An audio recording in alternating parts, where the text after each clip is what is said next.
Good morning, everyone, and welcome to Bernardo's webinar on children's wellbeing post-COVID. I'm so delighted so many of you have joined us today, and we have an exciting range of speakers. The event is being recorded and is appearing simultaneously on YouTube, where you can join the live chat. And also feel free to tweet at the hashtag, which will shortly appear on the screen. So it's my pleasure to introduce our first speaker, who is Dr. Catríona O'Toole. Catríona is the Associate Professor at Maynooth University Department of Education. She is a chartered psychologist whose research focuses on well-being and equity in education. Her particular interest is in trauma-informed practices in schools. She's the convener of the European Health and Wellbeing Education Network and is an executive committee member of the International Network for School Attendance. Over to you, Catríona.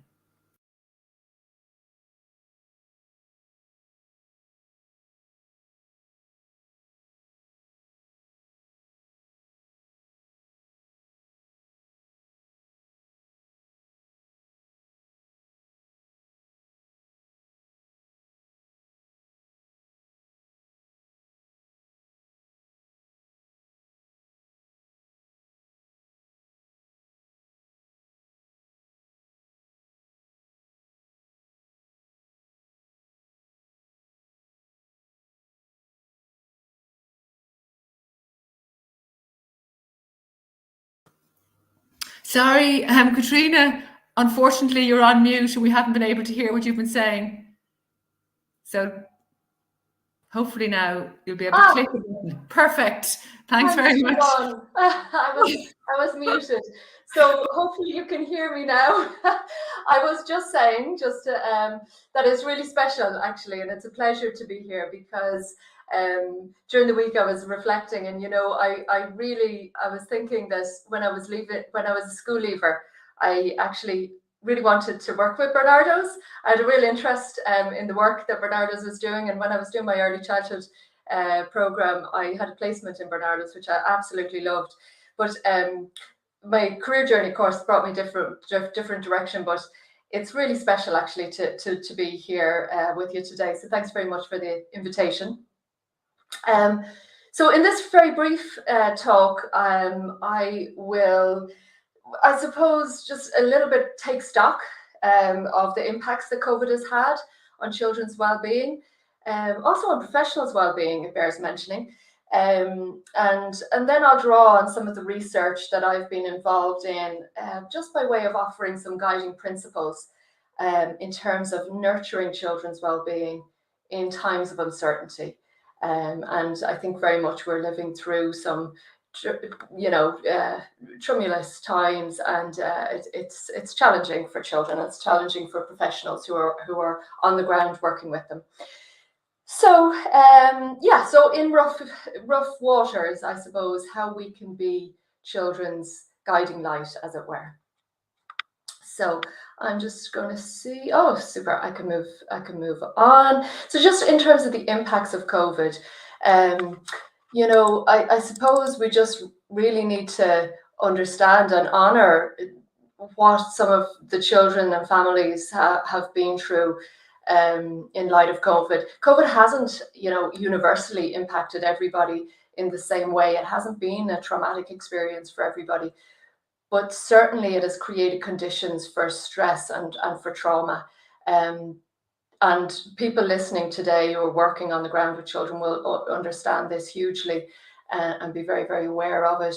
But school closures, the loss of learning, the loss of predictability, all out of school routine as well, and just the impacts in terms of children's development across a range of domains: cognitive, social, emotional, and so on. Cancelled appointments, the disconnection from with services that are support services and with schools and so on, and a lot of children worrying about the uncertainty, worrying about their loved ones and what could happen. And then, of course, we know that for some of our children and families living in very stressful, chaotic, and for some of our young people in marginalized communities, the stress of COVID has had a real impact as well. And of course, we're moving on. We're emerging from COVID. We faced into, war in Europe, the cost of living crisis, ongoing homelessness crisis, because concerns and worry about climate and climate change and just all of that. So it's we're very much living in uncertain times. And it bears mentioning, I think, the impact on professionals. So some of the work I've been doing in the last couple of years is really, this idea of moral distress has really come to the fore. Moral distress arises when professionals know what the right thing to do is, but due to kind of whether it be organizational constraints or constraints due to the pandemic, and it's nearly impossible to do the right thing. So that's just a quote from one of the professionals that we were talking to in some of that research. Knowing that, so for her it was really difficult, knowing that for some children home is not the safest place, and not being able to be there for them when they really need us. That got to us. So that's a real kind of indicator of moral distress, and we know that has been an impact within the Irish context and further afield. So some guiding principles then in terms of nurturing children's well-being in times of uncertainty. So this really is coming from some of the research that I've been engaged in with on school attendance, and that has been a big issue, particularly, it was there before COVID, but it's become a much bigger issue. And other research that I've been engaged in. So I'll share just a little bit of that, but these couple of principles that I'll be sharing with you are really just kind of a pulling together or a synthesis of some of that research, and the voices of children, young people and families and professionals are in there as well.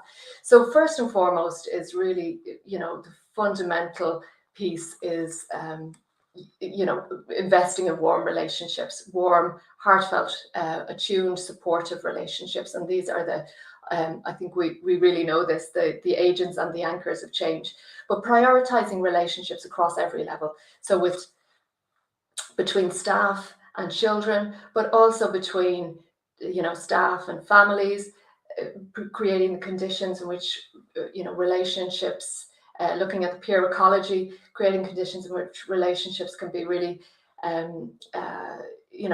supported amongst peer groups, but also then, further outside of that, relationships with, amongst staff, and relationships between one organization and another, because we know how important it is not to be working in silos, but actually be trusting our colleagues in other sectors and so on. So prioritizing relationships at every level. Recognizing that relationships can be very tricky, and especially when there is trauma. So, and developmental childhood trauma, relationship trauma. Young people and children, their experiences may have taught them that people cannot be trusted, or they're hurtful, or they're unpredictable, or that they themselves are unworthy of love and protection. And because of that, children may push us away initially, or they may not fully trust us, because life experiences has taught them not to, and that's a rational and reasonable response. So we don't take it personally, but through gradual ongoing interactions, attuned responsive interactions, children gradually revise, refine, recalibrate maybe negative core beliefs that they have about themselves or about other people. So trust is built gradually in very small everyday moments. And of course, recognizing that there will be rupture and repair, because we're all human, and relationships are never perfect. There will be conflict sometimes, there will be breakdowns, and it's really on the adult and the professional to re-engage emotional connection with the child or a family member. So we do this by being warm and compassionate and curious and playful, and having that kind of modeling a healthy approach for children around conflict resolution. So we just remember that it is in the ordinary everyday magic that relationships are built. And it's, when we talk about resilience, I can sometimes get kind of crazy that sometimes it's felt like the children should be resilient or families should be resilient and they should pull themselves up by their bootstraps. But really, resilience is built in relationship. And that's it's supported. So it's a very dynamic concept. Just to mention this lovely quote, which you may have been reading on the slide. This was Ruth McKiernan is a PhD student of mine, and she's doing some work around embedding trauma sensitivity into schools. This is just a little, a very articulate and, oh my goodness, if I had a superpower, this is a junior infant pupil to a teacher. If I had a superpower, I would turn into a bird and fly into your heart and live there forever. I'm like, oh my gosh. We know how powerful relationships are. We know, how powerful the impact of our work can be. Sometimes we know it. Actually, what I want to say about this quote is that sometimes it can actually be the exception as well. So professionals, as professionals, we need to know that, sometimes the kids, the families, the young people that we work with, we might not see the impact that we've had on them. It might not be apparent in the moment. It might not be apparent the following year or even years down the line. Sometimes it actually is months or years later that we find out. Sometimes we don't find out at all because, it might not be in even our lifetime that we see the impact of our work. It might be in subsequent generations. And I'm reminded of things, Ian Hart, there's a lovely clip of him when he met Ian Hart's the international footballer, and he grew up in a household where there was a lot of violence. But there's a lovely clip of him when he met his teacher that he had a great relationship with. And I just think that a lot of the time it isn't apparent in the moment. So it's much more down the line, and sometimes so people who've maybe become famous international football players. I'm also thinking of our colleague here, Catríona O'Toole, who's gone on to be a professor and written a book, and has been very high profile people who come out and say this teacher or this professional had a really great impact on my life. But oftentimes we don't hear that, so there may be the exception to the rule. And it's just, I suppose, worth remembering that it can take time for impact to be seen, but it's still very powerful nonetheless. So this is, so that's the first and most important. I spent a bit of time on relationships because we know this, but it's worth hammering home, I think, across the board, how powerful relationships can be. In times of uncertainty, creating environments of safety and tranquility. So environments where children can feel it's safe enough, psychologically safe enough to maybe even take their armor off, to allow themselves to be seen just as they are. And this self-portrait that you see on the screen, this is Sarah, as a young girl we worked at. She, around school attendance, she was having trouble attending school, having some trouble kind of verbalizing what was going on for her, but she's been able to capture it in her self-portrait. And for her, school there was a lot of overwhelm. School's busy, and loud voices, shouty voices, itchy uniform. The transition from primary to secondary just really felt very overwhelming. So the importance of safety and tranquility. So for her, it was important that she had these safe spaces, tranquil, calming, low demand environments. So the nurture room, the library, the quiet place where she could decompress, and just there's no demands being placed on her. So in this portrait, you might see kind of red eyes. They are symbolizing the intense gaze and judgment of others that she felt. The talking mouths represent people whispering and a reminder of the bullying she felt. And then this fuzz kind of around her head is just the kind of sensory overload and the confusion and overwhelm that she felt. It's really important for her to have that space to decompress. Really important then, creating rhythm, structure and predictability, because very connected to the last slide on around tranquility and calmness. So synchrony and routines, structure, predictability, having consistency across staff members, and consistency or maybe with one staff who checks in, mentor, or to the one go-to adult for a young person.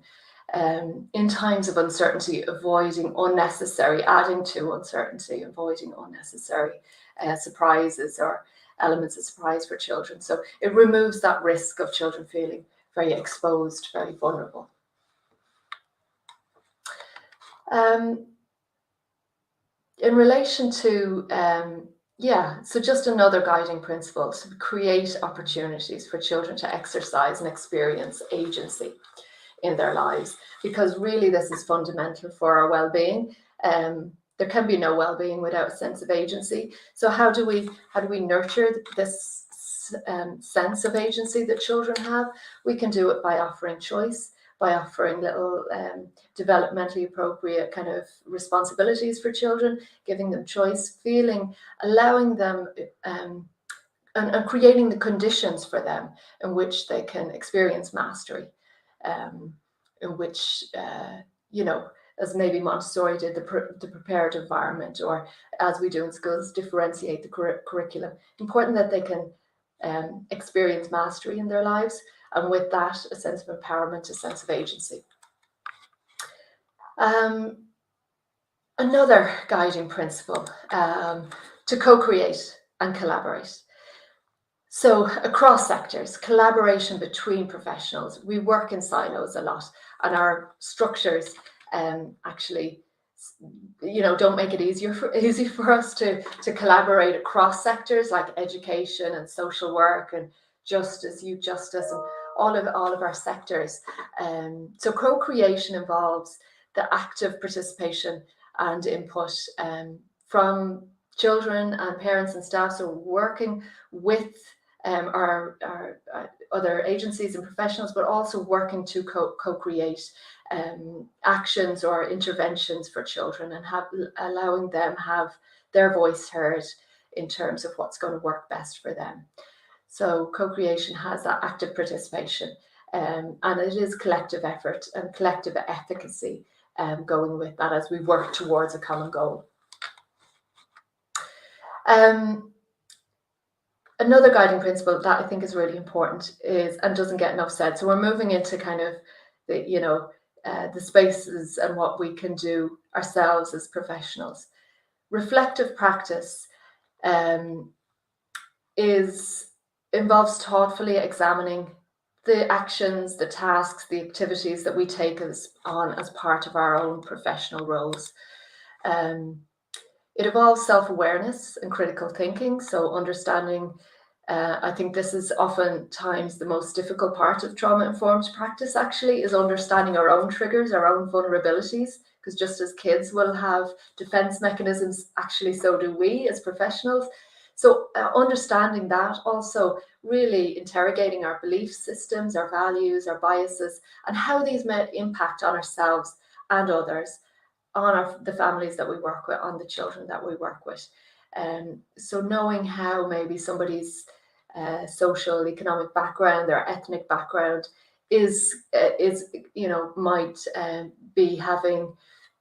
might be influencing maybe something about how I respond to them, and really interrogating that. So how do we do that? We do that by professional, keeping a professional journal or discussing with colleagues, reflecting, and loads and loads of ways to engage in reflective practice. But it's powerful and much needed, I think, as we work with children and families who are vulnerabilized.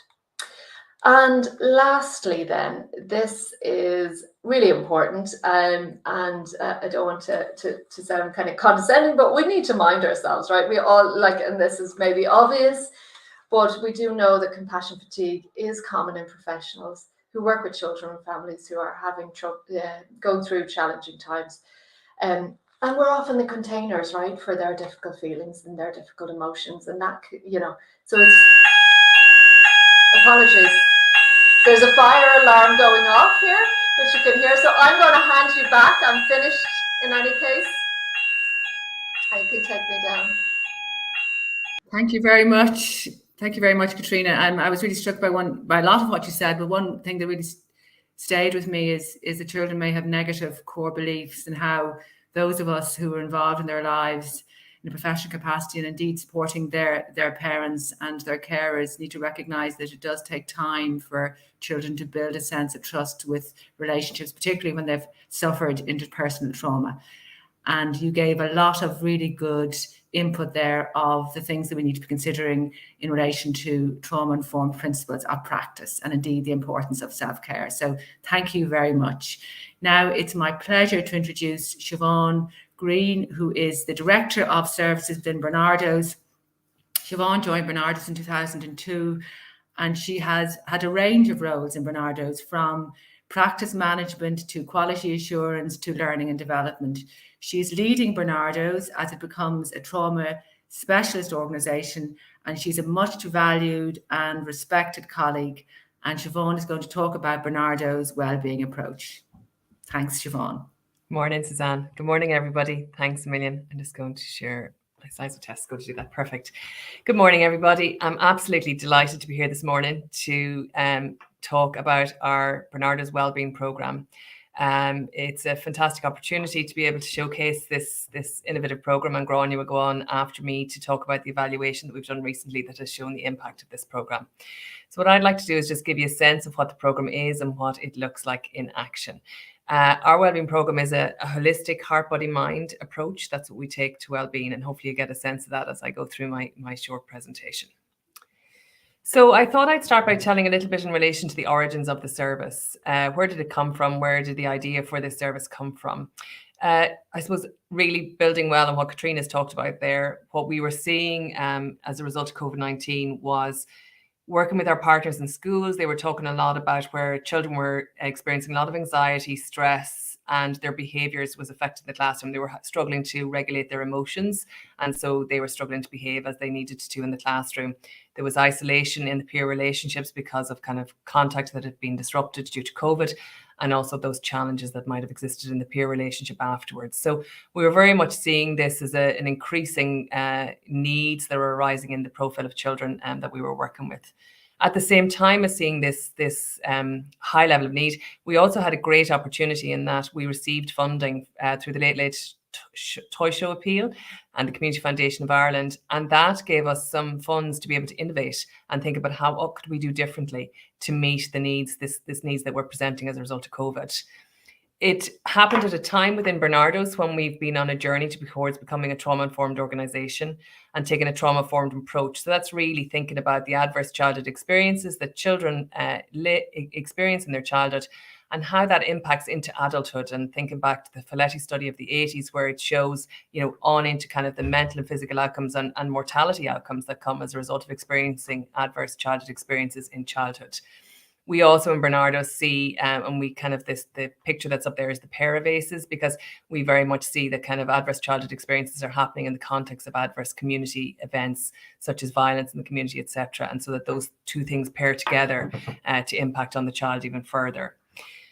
And as part of our trauma-informed journey, really, we were starting to consider and explore in Barnardos the heart-body-mind connection, taking all the latest evidence from neuroscience and somatic-based, body-based interventions. We were looking to see how could we help people to address kind of issues within the nervous system and help them to calm and regulate. So for us, we were very much thinking about how could we create a program that would create safety for children, back to Catríona's point earlier on. How do we help people to become aware of the breath and the impact and importance of the breath, the importance of movement and the impact of that upon us, different ways to release tension and stress, and ultimately to help them to regulate. And so that very much led us to the point where we were like grounded in what I have as the bottom of the slide there, is that the body is the source of wisdom and holds all the key to our healing. So how could we help children and parents to move into their bodies, to understand what was happening, and to be able to regulate themselves in a way that would help them to overcome some of these stressors that have been created as a result of COVID.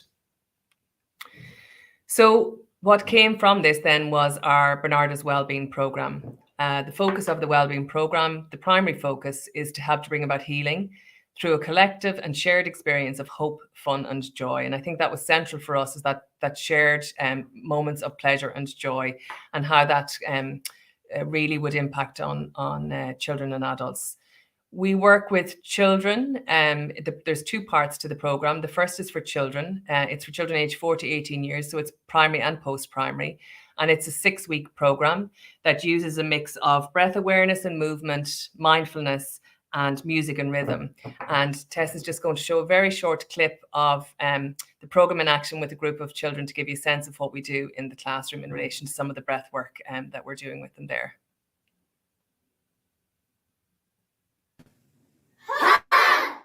Breathing in. Last one, breathing in. That's lovely.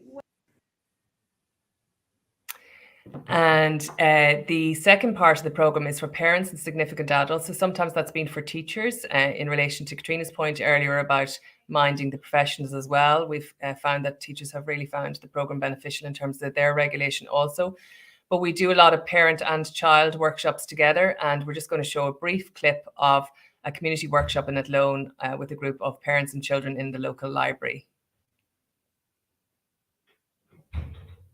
Oh, no, you just get a large picture of me instead, sorry. We're obviously the wrong thing. I am thankful. Sorry.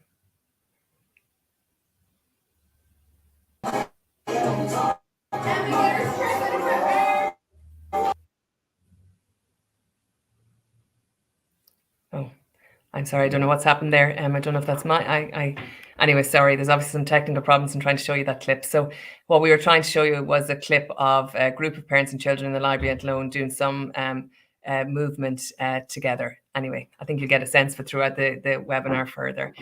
So the service is piloted in 5 sites in Tala, in Dublin 15, South Tipperary, North Tipperary, and in Athlone. We picked those areas because it was the areas where Barnardos already had existing services, and we were kind of confident that we were hearing through our local colleagues that there was a need in each of those areas. We also wanted a mix of rural and urban, and so that's what helped us to decide where we would pilot the programme. And it has been shown to be really beneficial, I suppose, in all of those contexts, which is useful for us to know in terms of learning and further rollout. And also a key aspect of the programme is targeted inclusion of minority groups and diverse communities. So that's a key part of the programme for us, is that aspect of inclusion, which I'll touch on a little bit later. So what does our programme aim to do? I suppose our concept of wellbeing is really a combination of both mental health and... my slides have disappeared now and another video has come up. Apologies, there's something happening in the background. It's not me, which is even weirder. I'm not sure what's happening, so I might try to get my slides back up if I can.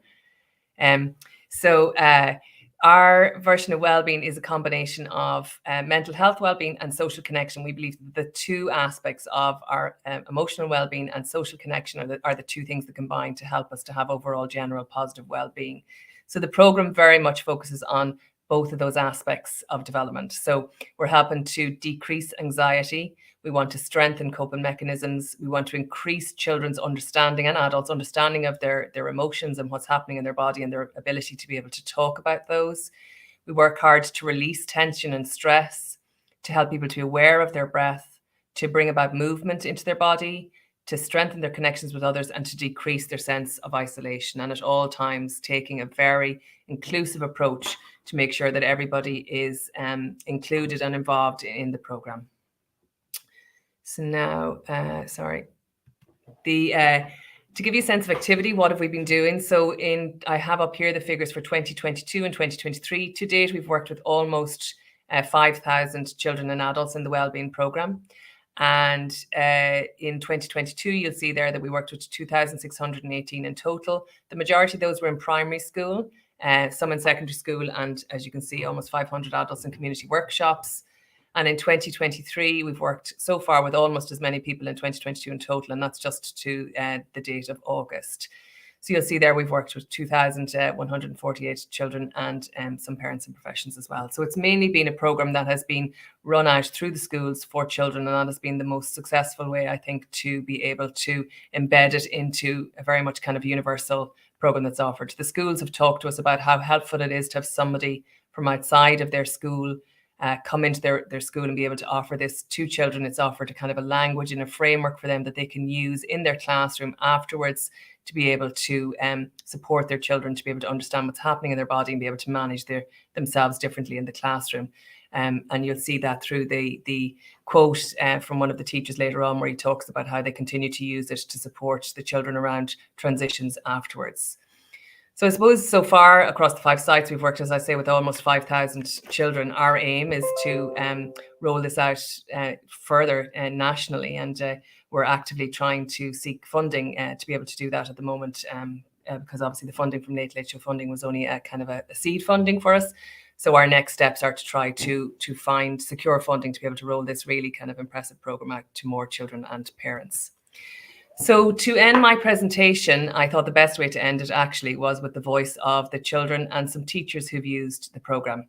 I think it's really powerful to hear directly from the children themselves as to how they found it. We have so much feedback from children attending the program. It was hard to select what we would put forward today, but I hope it'll give you a flavour of the fantastic impact that this program has had on children, and also in the school environment, as you'll hear from some of the teachers' quotes. So thank you very much, and I'll hand you over now. We're going to put up the video of children and teachers. Thank you. I'm thankful for the fun and joy that the program gave to us. I learned to be kind and helpful. I learned how to include everybody and work together. It was awesome. I definitely plan to use the breathing cards. I looked forward to it. More meditation. It was super relaxing. The breathing exercises helped me a lot when I am anxious, and I love the music.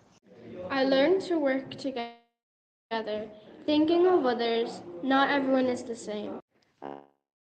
I liked the tone scale and the bell ring at the end, and also the guided meditations. I learned to be myself and not to judge myself for who I am.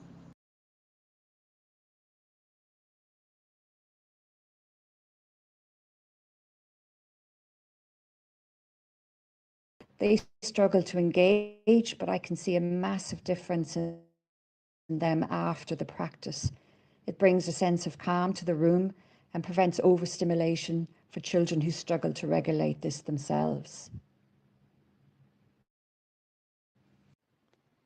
Amazing facilitator. I wish we could engage in this on a weekly basis. The students themselves love the boom whackers to release energy. It's an excellent program and very beneficial to the students in the class. I'd love to participate in the program again and would love for it to be run yearly in our school for the teachers. Hi, my name is Michael Corcoran from Upperchurch National School. I was teaching in 2nd and 3rd class last year when we completed the Breath, Body, Mind program run by Barnardos. Colette was our facilitator. It was a fantastic program, lots and lots of positive benefits for teachers and pupils alike. It tied in nicely with SPHE program and any mindfulness I'm doing.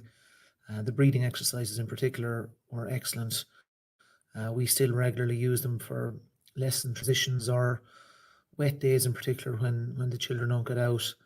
There was lots of core themes explored through story and response to story, and the theme of worry was a big one, and the kids definitely benefited from that class. I couldn't recommend it highly enough, and it was excellently delivered. Thank you. Hi everyone. We were just saying we think the weather might be impacting on the videos, but I think you've all got a sense of the program just from seeing the children having such joy in doing their hard breath. And what strikes us in Bernardos, because some of our staff would do some of the practices, is how uninhibited children can be. They can just let it all out, which we think is so good for their well-being. And the other video that you only saw a slight clip of the parents was just children and parents having some fun and joy together. And that's what we really want our well-being program to be about introducing hope, fun, and joy, at the same time recognizing there can be some challenging feelings and emotions that need to be expressed and let out through the body. So it's now my pleasure to bring onto the video and the webinar Dr. Grania Hickey, who's Barnardos Research and Evaluation Manager. And Grania's work focuses on prevention and early intervention services, which support parental well-being and positive parenting. And she's really interested in programs that demonstrate outcomes for children's social and emotional well-being, and indeed behavioural well-being. Now, Grania's interests also include evidence-based practice in communities, and also you're very interested in implementation science. So Grania is going to present on the evaluation findings on the Barnardos Wellbeing Project. So over to you, Grania. Thanks, Mel, Suzanne, and hello to everybody. Yes, I'm delighted to be able to present on the findings from the evaluation of the Barnardos National Wellbeing Project. This was actually the first project that I took on when I joined Barnardos, and it was so fantastic to see Barnardos work in action and to capture and explore the impact of these evidence-based services and supports on children and young people's mental health and well-being. So Siobhan has already given you in her presentation an overview of the origins and the National Wellbeing Project and what it comprises. So it's a new service model in Barnardos. It's made up of a range of evidence-based services and supports for children and young people. And this involved delivery of several key program components in school settings. So programs like Breath, Body, Mind, Creative Mindfulness, and Grow from Seeds were rolled out for children and young people in both primary and post-primary school settings. So the aims of this delivery were to strengthen the well-being in children and young people, and more specifically to promote their emotional well-being, their emotional awareness, the extent to which they were able to express themselves emotionally and to cope with and respond to stressful experiences. So the overarching aim was to equip children and young people with coping mechanisms to enable them and empower them to promote and enhance their own well-being and their engagement in their classrooms, with their peers, with their communities. So as this is a new service model, and with like any other aspect of our working in Barnardos, it was really important to understand how well the program was working. So to examine the impact of the program and the extent to which it was supporting and promoting positive wellbeing outcomes for children and young people. And we also explored the experiences and the responses of participants to the program. So we wanted to establish the evidence base for the program and understand how the program was working for children and young people. So as the program was being rolled out, we also established a mixed methods evaluation of the program. And this involved a quantitative study where we explored the impact of the program on important wellbeing outcomes amongst children and young people. So in this, we collected quantitative data from teachers across 18 schools, and teachers completed the emotional regulation checklist for 235 children who were participating in our wellbeing project. So the teachers rated the children and young people in their classrooms in respect of how well they were faring in their emotional well-being. So their emotional awareness and the extent to which they could cope with stress and respond with resilience to stressful experiences. And we collected this information before and after children took part in the program, and this allowed us to assess the extent to which there was any change in children and young people's well-being after taking part in the intervention. In parallel then, we also conducted a detailed qualitative evaluation, and this comprised focus groups to hear the voice, the experience of children and young people who are participating in the program, and also interviews and focus groups with other key stakeholders, teachers, principals, and the Barnardos staff members who are involved in the development and delivery of the program. So this provided us with insights into how the program was working, the perceptions and the experiences of being involved in the intervention. And the aim was to understand the enablers and barriers to program success. So just to give you then some key findings that emerged from our evaluation. So we conducted paired sample t-test, statistical analyses to examine the change in children's well-being after taking part in the intervention. And what this showed us was that there was statistically significant improvements in children's emotional well-being. So teachers rated their children as showing more positive emotion and better emotional awareness after taking part in the intervention. Further analyses also showed that there was a decrease in emotional dysregulation. So children were rated as showing less anger, less mood swings post-intervention. Now, we also looked at how each of the individual program components were working in respect of promoting positive outcomes for children and young people. So we also conducted subgroup analyses to explore the impact of each of the different programs that were rolled out in school settings. And what we saw when we looked at these findings was it was children and young people in particular who experienced breath-focused activities and who participated in breath, body, mind.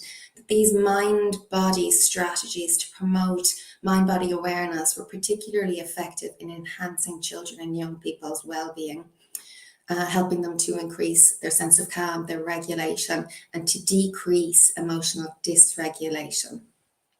So the findings overall point to the benefits of the program, the Wellbeing Project for children and young people. And just to highlight, I suppose, the importance of these findings, what teacher reports showed us was that there was substantial wellbeing needs amongst children and young people post-COVID.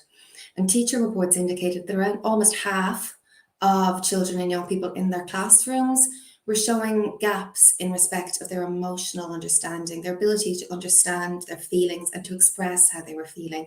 And between a quarter and a third as well were rated as having difficulties with transitions and recovering from stress. Post-intervention, the proportion of children experiencing these challenges had been significantly and substantially reduced. So overall, we saw a decrease in emotional regulation challenges after taking part in the Wellbeing Project. So the findings then from our qualitative study really, I suppose, reiterated and corroborated these quantitative findings. And to contextualize these findings as well, teacher reports and principals as well really spoke about the hugely detrimental and negative impact that COVID-19 had on the mental health and well-being of students in their schools. They spoke about seeing a massive escalation in anxiety, and this was coupled with a lack of resilience. Children being struggling with transitions in school, in their day-to-day lives. And really, I suppose, so many of the teachers highlighted how they had never seen so many challenges in the children and young people that they were working with. And they saw a really pressing need to support the well-being of children and young people in schools. And I suppose the Wellbeing Project, importantly, was seen as being beneficial. The children and young people themselves who took part in focus groups highlighted the benefits for themselves. So they felt that the project had given them an opportunity to de-stress, to learn new skills, new strategies that they could use to stay calm. So they described how they might use new breathing techniques to stay calm if they were experiencing exam stress, if they had a test, or if they had a bad day, if they lost a hurling match or a football match. They had something to draw on to help them to regulate, to help them stay calm. And benefits for the classroom environment were also highlighted by teachers. So they felt that post-program, there was a reduction in challenging behavior in the classroom. So classrooms had become calmer. They had new techniques and strategies to draw on to promote concentration and enhanced focus in the classroom. And teachers described how they saw the students using these new coping mechanisms to regulate, that it was translating into their engagement in the classroom and into their relationship and their engagement with their peers. So overall, many benefits for the school environment. And this kind of capacity building was further highlighted in our qualitative study. And teachers, even though they weren't actually directly involved in delivering the intervention, they were present in the classrooms as the sessions were being rolled out. So teachers themselves felt that they gained new insights into their students' emotional experiences, and they themselves kept using the skills and the strategies to promote regulation and well-being in their students, particularly if they were having, a challenging experience, having a meltdown, or getting really worked up and stressed out in school. So there was, after upskilling teachers, equipping them with new skills and strategies that they could use to promote well-being and regulation in children and young people beyond the lifespan of the programme itself. So overall, the findings point to the potential efficacy and the, I suppose, success of the programme, and a number of factors were identified as being kind of key ingredients in the success. And in general, there was huge reports of satisfaction with the programme. So children and young people who took part really enjoyed taking part in the programme. It was, and I think you've seen it there in the quotes that were shown in the video as well, it was seen as something fun. They enjoyed their participation, the activities. They liked how it felt, the physical sensation of taking part in the programme, and they felt more awake, more energised, calmer, de-stressed after taking part in the programme as well. And this, I suppose, enjoyment and engagement in the programme was recognised by school staff, who praised the programme and were really enthusiastic about the programme as well. And it was seen, the activities, the programme taught strategies were seen as being really practical and effective. So these were things that, strategies they felt children could draw on in their day-to-day engagement in school activities, and that they were immediately effective for children and young people to help promote positive regulation. And then finally as well, the staff members, the Bernardo staff members who delivered the programme were highly praised and seen as really skilled in their delivery of the intervention, in their ability to build positive relationships with children and young people, and to make these kinds of mind-body strategies accessible and engaging for children and young people. And one thing that really stood out was that teachers and principals really welcomed the fact that this was an external team coming in to deliver the intervention. So this was seen as helping to build the resources available to address the kind of substantial wellbeing needs that they were seeing in their school. But also they felt that the fact that this wasn't the teacher delivering the programme helped children to open up, feel more comfortable, and to express their emotions during programme sessions. So although there was, significant evidence for the success of the programme, a small number of challenges and barriers were also identified. And in particular, staff delivering the programme highlighted challenges engaging and meeting the needs of all children. And in particular, older primary school children were noted as kind of experiencing heightened levels of self-consciousness. So the programme was seen as needing additional adaptation in order to engage these kinds of older primary school children.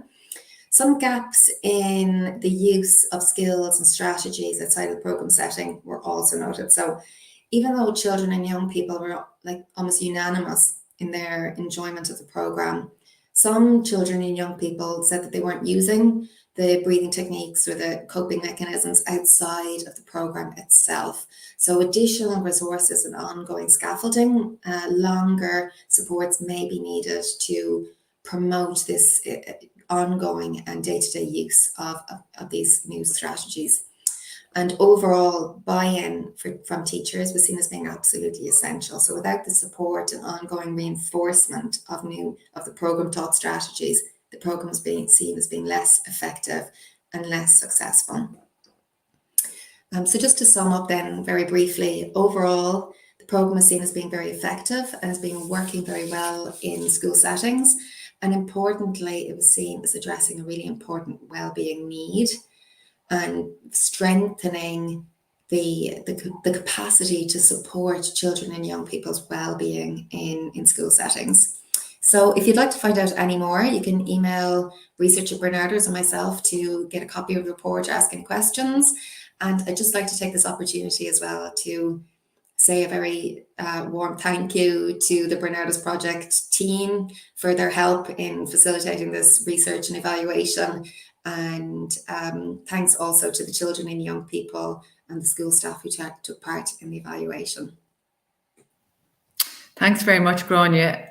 I mean, obviously in Barnardos, we're absolutely delighted that the programme is having that impact that you've just described. And also what strikes us is it's quite a virtuous circle, because the children love it, the teachers feel very supported, the school thinks it's an important resource, And also it's something that the teacher that we heard in the video has said that can continue throughout the life of the school once the practices are used on a regular basis. And to also have, of course, to be aware of what the barriers and challenges can be and things that we can learn. So thank you very much for that presentation. And I hope that those of you who are interested will contact Grania to find out more about some of the details that you may want to follow up on with her. So it's now my pleasure to introduce Dr. Patricia Gerberg, and who will be joined shortly by Dr. Richard Brown, who will be coming on later in the presentation. Now, Dr. Gerberg and Dr. Brown are the people who developed the breath, body, mind aspect of the programme that Bernardo is delivering, which we have talked to you about. And it's a key element to the programme, and it's a key contributor, as you've heard from Grania, to its success and to its impact. So Dr. Gerberg, who has got up very early to join us, she's joining us from the States, so thank you very much. She is an assistant clinical professor in psychiatry at the New York Medical School and is also a graduate of Harvard Medical School and Boston Psychoanalytical Institute. And now Dr. Brown is an associate professor in psychiatry at Columbia University. And he, as I said, he will be joining later in the presentation. He completed his residency and fellowship in New York Hospital Cornell. And he is a certified teacher in Aikido, in yoga, in meditation, and I hope I'm pronouncing this right, Qigong.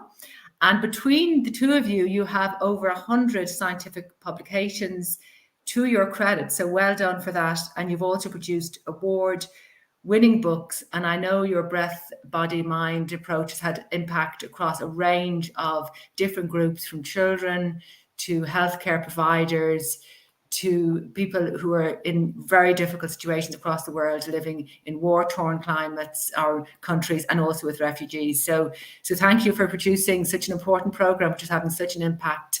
And I'm really looking forward to listening to your presentation. Well, thank you for that gracious introduction. I want to start by thanking Siobhan and Grania and all the people at Barnardos for trusting us and really jumping in 200% to meet us in learning about breath, body, mind, and bringing it actually to fruition. Also want to thank you for inspiring us. And I'm going to begin by sharing with you a little bit about the science behind the work that we do. And are you going to be doing my slides, or am I? Let's see. It looks like you've got them up. We'll see. Do you want me to try to put up my slides, or we should just go with you doing them very quickly? I'll tell you when. Okay.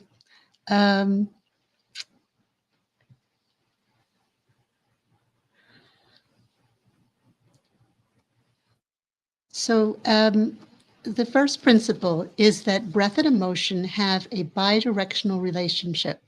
When we have an intense emotion, it's usually associated with a particular breathing pattern. When we get anxious, the breath gets rapid and shallow, and so forth. But it turns out that one can work this system in reverse, that by changing our pattern of breathing, we can have an enormous impact on our psychophysiological state.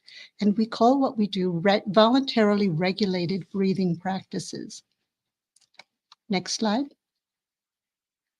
Here we go. So we know that the autonomic nervous system has two main branches, the sympathetic and parasympathetic systems, and they regulate all the glands and organs of the body. The sympathetic system is there to help with behavioral activation when it's time to fight or run away, but it burns a lot of energy, and it is responsible for our defensive behaviors. But when there's no danger present, then the parasympathetic system is supposed to be more active. It helps us to feel calm, to recover. It is key to emotion regulation, and it also is key to our social engagement systems. The most common imbalance in the stress response autonomic system is one in which we have overactivity of the sympathetic system and underactivity of the parasympathetic because of the multiple stresses that we've all been experiencing. The medications we use can dampen down the sympathetic system for treatment for anxiety, medication for depression, but none of them will strengthen the parasympathetic system. The simplest and fastest way we found to bring about a true balance is through what we call coherent breathing and other breath practices, but mainly coherent breathing. The vagus nerves run from the brain down and out through the body, innervating all the tissues and organs inside the body. But only 20% of the fibers are necessary to regulate the glands and organs. The vagus nerves contain most of the pathways of the parasympathetic system, but 80% of their fibers are carrying what we call interoceptive messages, bringing information about what's going on inside throughout the body up to the brain. And when we do slow breathing, we're activating these vagal parasympathetic pathways. What you see here representing some of the organs and, of course, the brain, we focus on the lungs. And this is one of the two vagus nerves. So every time we breathe in and every time we breathe out, millions of messages are being sent from within the lungs and the chest wall and so on. All these messages go up the vagus nerve through these relay passages into the main regulatory areas of the brain. So one pathway goes directly to the limbic system where emotions are regulated, another to the hypothalamus that regulates cortisol release, another goes to the thalamus, which communicates with vast areas of the cortex and actually sets the electrical rhythms of the brain. And other pathways go to the prefrontal cortex, where we do our evaluations, decision-making, and so forth. So there's enormous input. And if we think about emotion regulation, which requires the higher centers to regulate the emotion centers, when we have too much stress and trauma, there's dysfunction in these circuits. And when we do certain breath practices like coherent breathing, it actually reduces the overactivity in the emotion centers and increases the activity of the higher centers, with the net result that we improve our emotion regulation. And was wonderful to see this demonstrated in your program. And I'll just highlight this one that shows the effect on emotion regulation scores in the children who participated in the Creative Breath Body Mind program. We see an effect size of 0.65, which is quite robust, showing really a very highly effective program in terms of changing the emotion regulatory abilities in real life action. So it was very gratifying to see this play out in your program. Coherent breathing is really just very slow, gentle breathing at 3 to 6 breaths per minute, with an equal inhalation and exhalation. And it's taught by us in a particular way that creates a neurophysiologic state in which we're both calm, but at the same time alert. You could get calmer through meditation, but your mind will be fuzzy. And the point of this is that you can be calm and still have excellent, in fact, better than normal cognitive functioning. So for the average adult, we use a breath rate of 5. And for younger children under 9, we use somewhat faster breath rates. After people learn coherent breathing with their eyes closed, we teach them to do it with their eyes open. And then it becomes quite practical because you can do it while walking, waiting, traveling, and under any stressful situation, in a meeting at work, at school, during exam stress. You can be doing your coherent breathing, just sitting quietly with your eyes open, doing whatever you need to do, and no one knows you're doing it. So it's private, and it becomes very practical. Mammals learn to regulate their physiology first by co-regulating with their caretakers, requiring safety, close contact, you can see total body contact, and then bonding. And this co-regulation is what enables the development of the later ability for self-regulation and for the social engagement systems. We're hearing a lot about the importance of connection, and the way that humans have to do that is through a part of the system called the social engagement system. Now, when there's excess stress or trauma or neglect, then the development of this autonomic self-regulation can be disrupted, and instead of social engagement, we see defensive reactions like fear and anger or fight and flight. And according to Steve Porges, we can perceive our environment as either safe, dangerous, or life-threatening. When we're feeling safe, it's the parasympathetic myelinated fibers that are helping us to feel this way, and we are maximally able to engage socially without fear. We can be flexible and adaptive, have our emotions regulated, be bonding, loving, intimate, soothing, healing. We can cooperate and have empathy. When there's danger, the sympathetic system has to come into play, and then we're not socially engaged. We're ready for action, and we may have quite a bit of emotion dysregulation. When there's too much trauma or stress or neglect, then the children and unfortunately the adults can get stuck in this defensive mode, and they don't know how to get out. So these very simple breathing practices can quickly shift them back to the safety mode where they can socially engage and be at their best. And just quickly, these are the pathway for the interoceptive messages coming up from the body into the brain, going to various areas. We don't have time to go into the details, but they're in our references. So basically, the voluntary control of breathing provides us with a portal to the interoceptive communication system.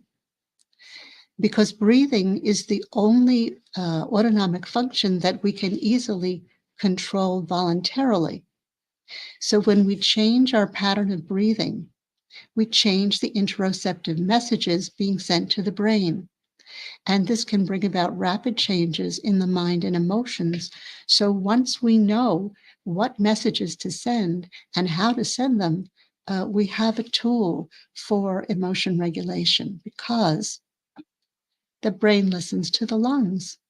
The messages about our breathing are so important that although the body may be sending millions of messages, if there's any problem with our breathing, the brain has to focus on that and quickly correct it, because otherwise we will expire. We'll be dead in 3 or 4 minutes. So we think that is the basis for why these messages are so rapid and powerful. Coherent breathing reduces defensive reactions like fear and anger, activates feeling safe, connected, loved, and loving, and counteracts emotion isolation.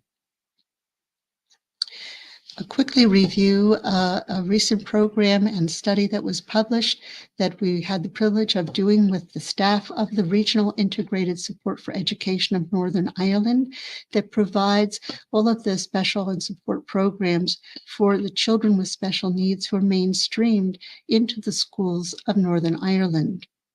And their staff participated in our 12-hour introductory workshop and then follow-up for about 6 weeks. They were highly overloaded. This study took place at the height of the COVID pandemic, when, as you know, their staff were extremely stressed due to all the factors that were affecting you and your staff in that period of time. And this part of the stress overload scale, which we gave them at the beginning, shows that their level of stress overload was quite elevated. The red dotted line shows you a normal level. Theirs was quite elevated. After our 3-day program, it came down. And then after 6 weeks of doing the practices and attending a once-a-week group practice session, it was actually better than normal. At the same time, their sense of work overload, which had been very high, came down quickly, and then even better after 6 weeks of practice. Now, they had the same level of stress and the same level of work at the end of the study, the same amount of work as the beginning of the study, but they weren't feeling overloaded.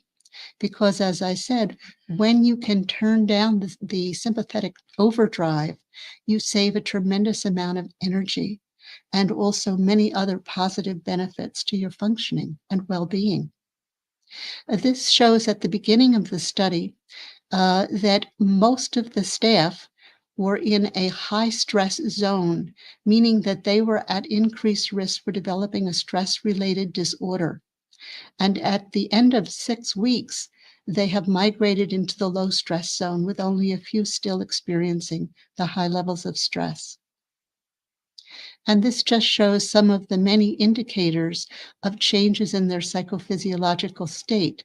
The yellow being a modest improvement, moderate improvement, and the blue being strong improvement in all of these parameters. So you can see more than 60% had moderate to strong improvement, feeling less tension, better mood, more peaceful, less anger, better sleep, clear-minded, more energy, more empathic, enthusiastic, more connected, aware of others, less worried, and with a greater mental focus, to mention a few. Going to briefly show you slides of some of our programs in other countries because the human nervous system is the same around the world. And here is Gretchen Stridell, the founder of Global Grassroots, teaching our breathing practices to traumatized children shortly after the 2010 earthquake in Haiti. Children unable to play or sleep are now taking their nap. This is a wonderful child specialist, Jody Jo Manuel, founder of Special Yoga, who is located in the UK. And one of her projects is teaching children in Senegal. And here she is 700 children at once, teaching them breath, body, mind practices. These are very stressed and impaired children, and they are loving it. This is a slide from an interview that Leslie Stahl of 60 Minutes did with a woman named Somiari Dem. As you recall, in 2014, Boko Haram terrorists kidnapped more than 200 schoolgirls. After that, many were recovered, and over 100 of them were kept in a special program at one of the universities there. They were horrifically traumatized, damaged emotionally and physically, tortured. And so for 4 years, they had a therapist live with the girls, and her name was Somiari Dem, an amazing woman who did every treatment she could find to help these women recover from their traumas. And she learned about our program, came over, took our level 1 teacher training, and immediately went back and began teaching it with them. No one mentioned, of course, that it was Breath, Body, Mind on this program, but I assure you that this is a circle of the girls, 10 of them doing coherent breathing with her. And she came to the American Psychiatric Association meetings with us and reported that within 3 or 4 weeks, the vast majority of them were showing significant improvements in their post-traumatic stress disorder scores. So my point about this is it doesn't matter how extreme the stress or how long ago it occurred or to whom it occurred. These practices can benefit and help people heal. These are children in a refugee camp in a Berlin shelter during the crisis and the influx. Many of them, they're all from different countries. And you see, we're teaching here, this is me, we teach them with a little stuffed animal we call a breath buddy. It's one of the ways we teach them coherent breathing, and we use it to activate their social engagement systems. And again, they're falling asleep to help them in these shelters. Child survivors of the Myanmar genocide who landed in refugee camps in Bangladesh. We trained the teachers of a small school there, and here they're learning coherent breathing in another way. And these are kids in a inner city school in Harlem, in New York, a low-performing school full of children of trauma and dysfunctional families. They are doing the same ha breath that you see in all of the children doing our programs in Ireland. What a small world. Children with special needs at the Special Olympics. And of course, we're working very intensely in Ukraine. We've been giving programs there. We began 2 weeks with online programs in Ukrainian, open to all Ukrainians, both in Ukraine and other countries, to help with the horrific stress and trauma. Here's a Dr. Tatiana Bachilova, a major in their security systems. She helps with their traumas with the staff, but now she's working also in the shelters, providing breath, body, mind. Here's the little breath buddy to children in the shelter. One of our newly trained Ukrainian teachers, who's also a psychologist, we've trained nearly 300 healthcare and teaching professionals there. She worked at a school for 2 weeks, during which she quickly trained the teachers and nearly 500 students. She only had perhaps 10 minutes to teach the children, and just show you a few of those. Here she is in the classroom teaching the kids. When the alarms would go off every day to go into the bomb shelters, they would have the children do their breathing in the hallway to keep them calm. And this is a classroom inside a shelter where the children previously were afraid and shut down and couldn't attend or learn. Now all of that has improved and changed within 2 weeks.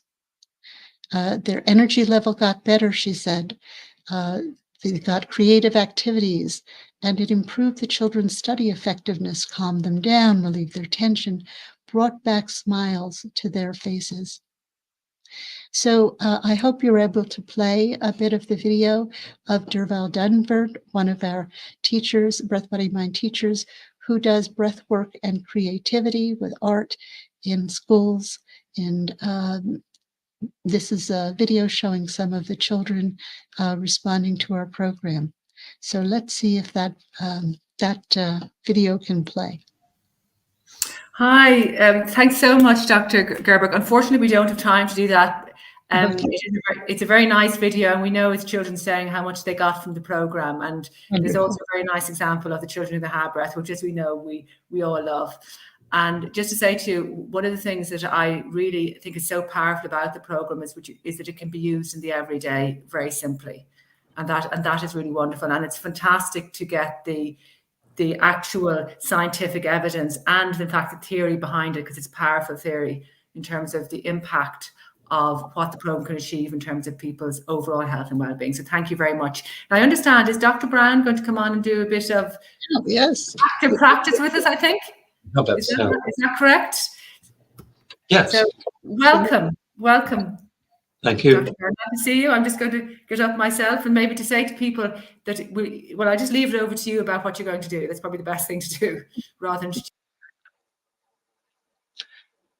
Okay. How about You're on now. pacing? You have to do it. Oh, okay.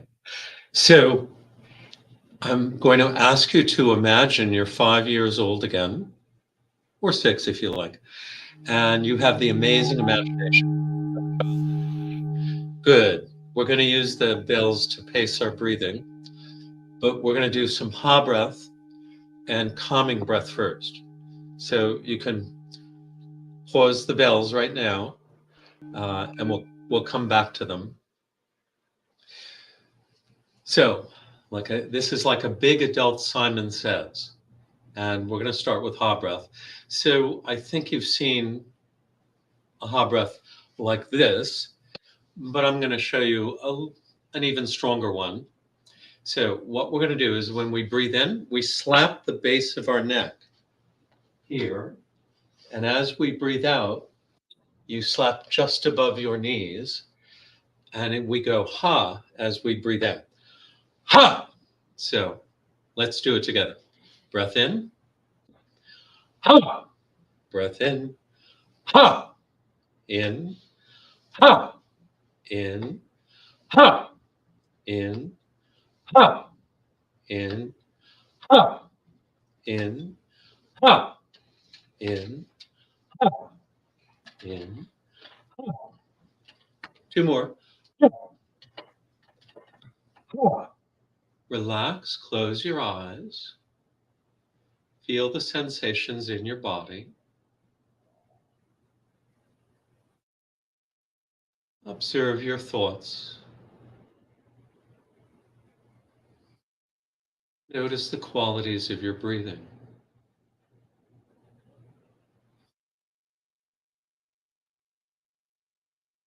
And opening our eyes.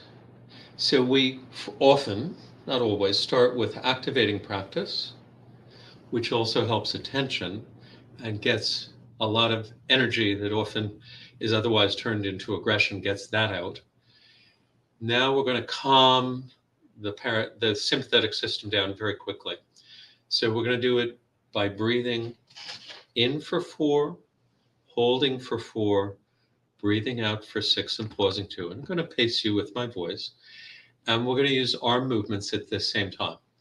These aren't absolutely necessary, but everything we do enhances the results. So we're going to breathe in, hold, breathe out, short hold. So breathe with me. Breathing in, 2, 3, 4. Pause your breath without effort. 3, 4. Breathing out, 2, 3, 4, 5, 6. Pause the breath, 2. Breath in, 2, 3, 4. Hold, 2, 3, 4. Breath out, 2, 3, 4, 5, 6. Pause, 2. Breath in, 2, 3, 4. Hold, no effort. 3, 4. Breath out, 2, 3, 4, 5, 6. Pause, 2. Last one. Breath in.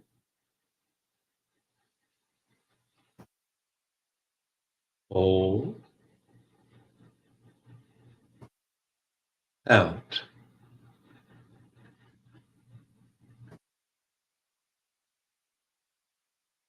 Pause, 2. And relax. Close your eyes. Extend your spine to the sky. Notice the sensations in your body. Notice the space between your thoughts. Notice the qualities of your breathing. And opening our eyes. Coherent breathing is the core component. The other things are important also, but coherent breathing is really critical. And it's so different from the way people ordinarily breathe. It helps to learn it, pacing it with a simple movement. We'll use one movement that children especially like, and we call it painting the waterfall. It comes from Qigong in China. So we're going to be breathing in as the hands go up, and imagine feeling a waterfall on the back of your hands and fingers. And as you breathe out, you feel the waterfall on this side. So breath in, 2, 3, 4. Breath out, 2, 3, 4. Breath in, 2, 3, 4. Breath out, 2, 3, 4. Breath in.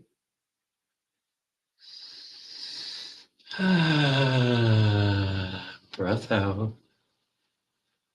Last one, breath in.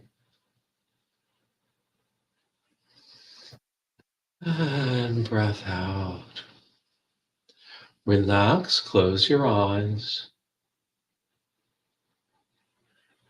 Feel what's happening in your body, in your mind, and in your breath. And opening your eyes, let's get ready to do some breathing coherently. just really focusing on the breath and what's happening inside.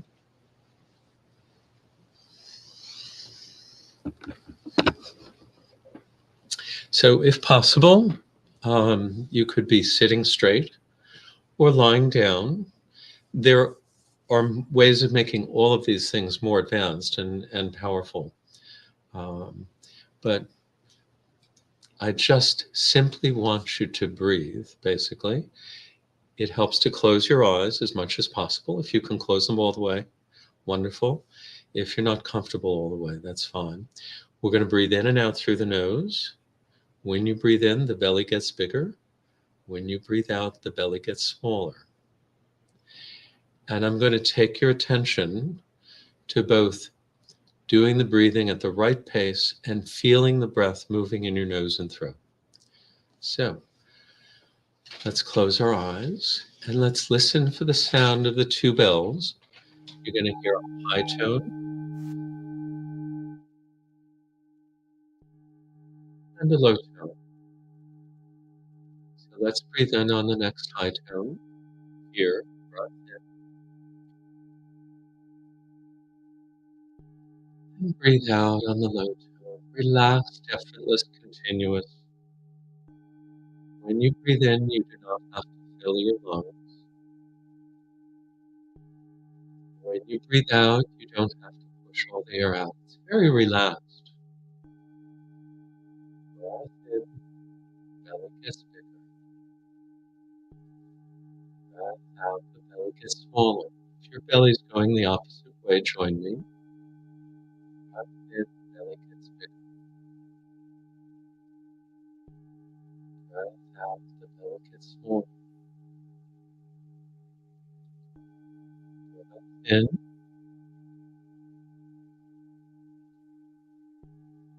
Breath out.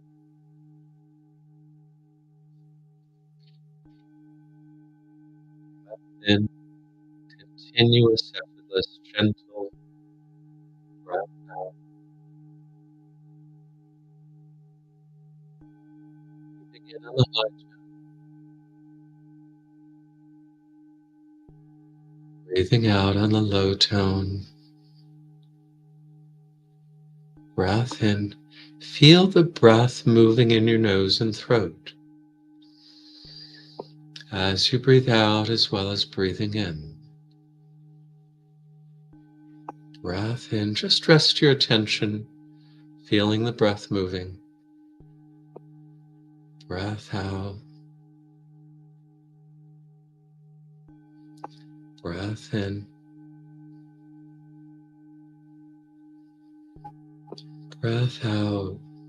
You can relax more when you breathe out. Breath in. Breath out. When distractions come into your awareness, just let those things float by like clouds in the sky.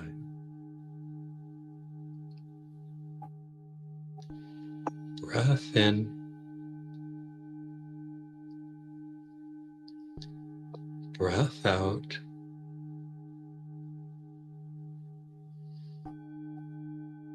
On your own, a few beats.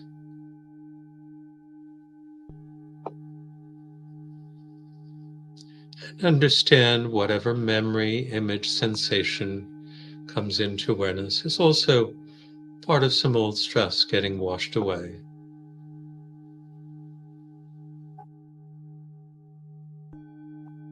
Breath in.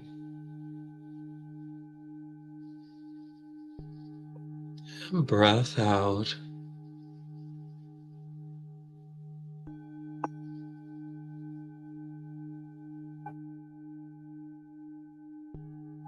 Breath out, gentle, effortless.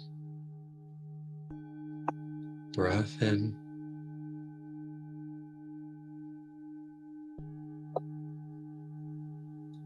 And imagine a beautiful smile appearing on your face. Breath in. How does that change the quality of your breathing? Breath out. In and out through the nose, mouth closed if possible.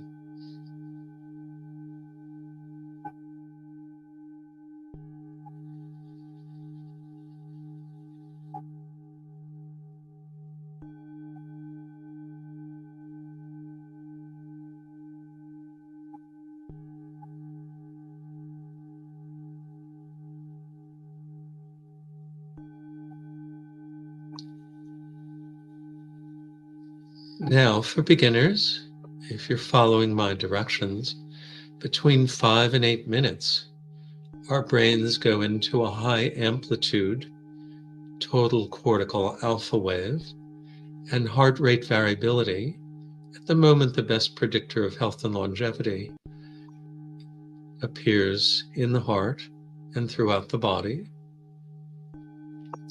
Breath in.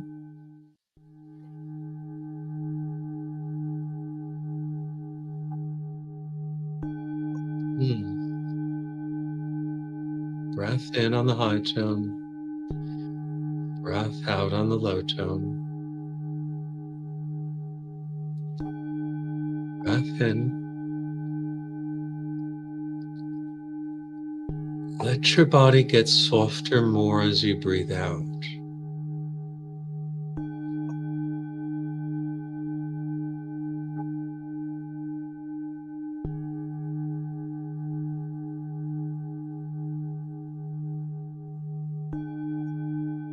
Whatever distraction comes, just let those things go by, like clouds in the sky.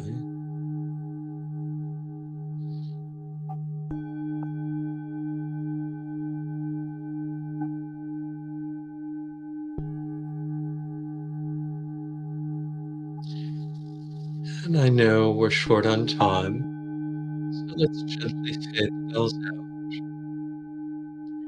Like anything, this is a skill. It takes some practice.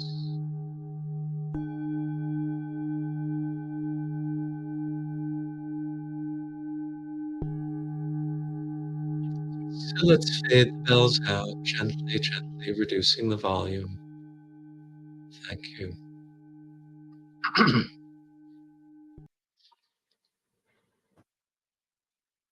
Become aware of the sensations inside your body.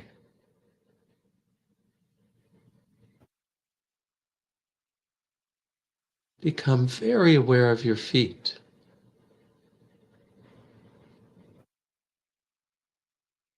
Lower legs.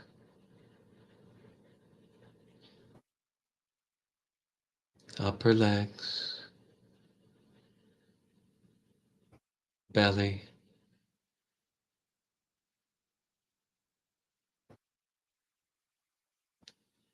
Chest and back.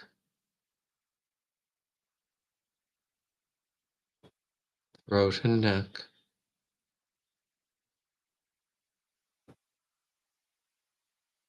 Your face. Your head. The whole body.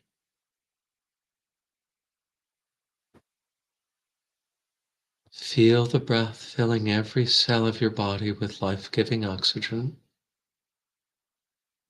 And as the breath leaves your body, imagine feeling that you're filled with empty space, like a beautifully polished pot or cup or a flute, filled with space as the breath leaves your body, in whatever rhythm your breath wants to be in.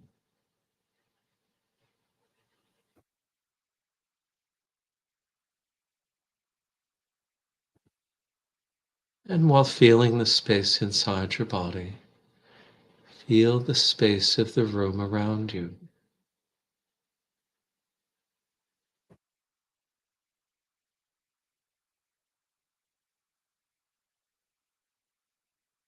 Can you feel more space between your thoughts?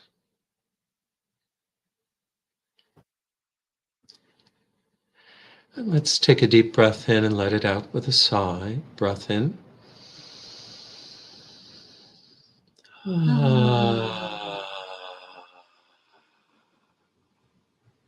Another one. Breath in.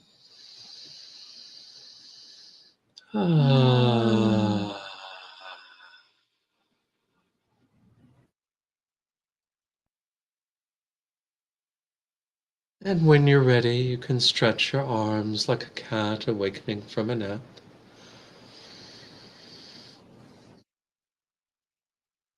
Open your eyes. So with military, we do this with military, active duty military and veterans, I explained to them that you have to turn your cell phone off for a while for it to keep working properly. And this is partly what we're doing as we do this. So I know it was a very short round, but if you'd like to share any experiences or questions, of course, let us know. Can I just say thank you so much? It was really powerful to have the opportunity just to experience that session led by yourself, Dr. Brown. And I have to say, I'm feeling a lot more relaxed than I was before you started. And it reminds me how important the practice is, and to practice it and to connect in with our bodies, because in the world that we live in, there's so much negativity being thrown at us, and we can make us stay in our heads and maybe not have enough sense of agency and what we can do for ourselves and indeed others through practices like this. So thank you so much. Thank you. And it's been a pleasure to have you.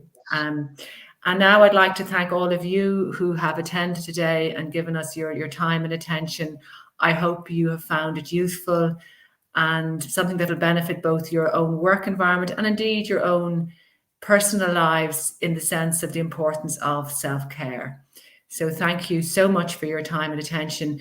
As I was saying at the beginning, this is available on YouTube, and also it'll be available on Barnardos' website. And thanks to all our fantastic speakers for giving their time and their knowledge and wisdom to what is a very important issue of children's well-being in the post-COVID world, and indeed in the world that we live in today. Thank you and take care. Goodbye.